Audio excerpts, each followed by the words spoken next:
G'day everybody, Single Issue Steve back with another edition of 5 Minutes of Metal. The year 1990. I was finishing high school and I still had hair. But yes, we're going to go back that far because I'm going to talk to you about one of the, I guess you can say, most well-known, recognised founders of progressive kind of metal, and that is the mighty Queensryche. So we're going to talk about the album that was released in 1990 called Empire, which is one of my favourite albums.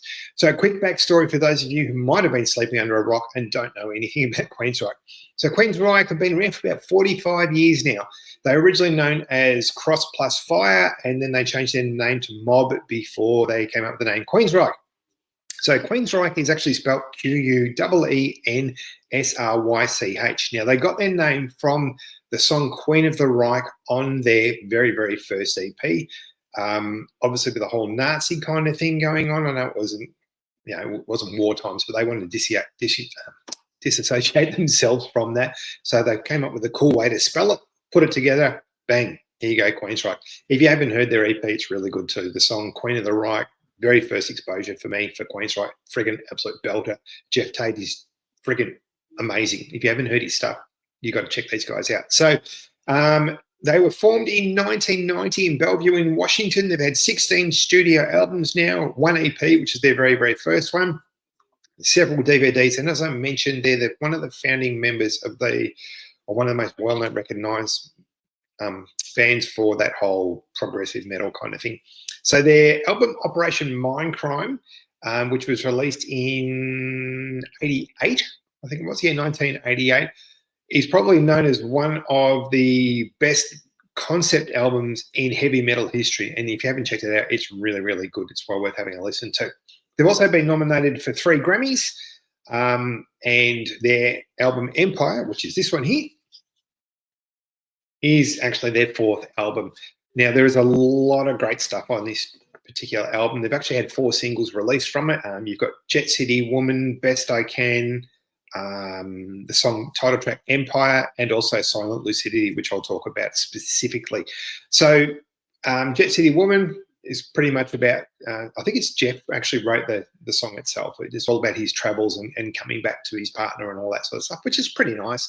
And then you've got Empire. So Empire, I believe from memory, is themed around how young people sort of discover crime and end up making some really, really good money out of it, but also to getting into a lot of issues and a lot of trouble, and there's jail time and all sorts of stuff. So it's about them building empires for themselves just in a different way that we're kind of used to, doing it the legal way, I guess you can say.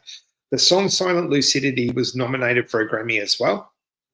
It was nominated for Best Hard Rock or Heavy Metal Performance in that year, I think it was. Might have been 91 possibly when the Grammys came around. It is one of the most beautiful songs I've ever heard. I love it. I listen to it all the time still. It's just beautifully written. The music is it's soothing. It's not what you expect from a metal band. It's got a beautiful, positive message behind it. The strings in it are amazing. It's a really, really emotional track, and that's the one that got nominated. It's just beautiful. If you haven't checked it out, the video is really nice too. So definitely jump on YouTube, check out Silent Lucidity. It is just beautiful. Such a good album, and if you've never listened to any Queensryche stuff before, this could be a really good introduction to you. Some of the stuff, like the early stuff like the EP, is a bit more raw, probably a little bit harder, a little bit faster, but you can see as they've gone through and released their albums like The Warning and then Operation Mindcrime all the way up to now, yes, they're still going. Unfortunately, their singer, Geoff Tate, he was fired in 2012, and they got a guy from a band called Crimson Glory called Todd LaTorre, who's a fantastic singer. Sounds very, very similar to Tate, but has his own spin on things too. He's really good. So check out their most recent stuff as well. Again, great way to introduce yourself to one of the founding members of the whole prog metal scene. They are absolutely brilliant. So Operation Mindcrime is great, and at least that's the album to listen to. Definitely check it out. They've got Empire, 4th album, released in 1990. Absolutely fantastic album. Definitely check it out. Most importantly, stay metal. Talk soon. Be safe.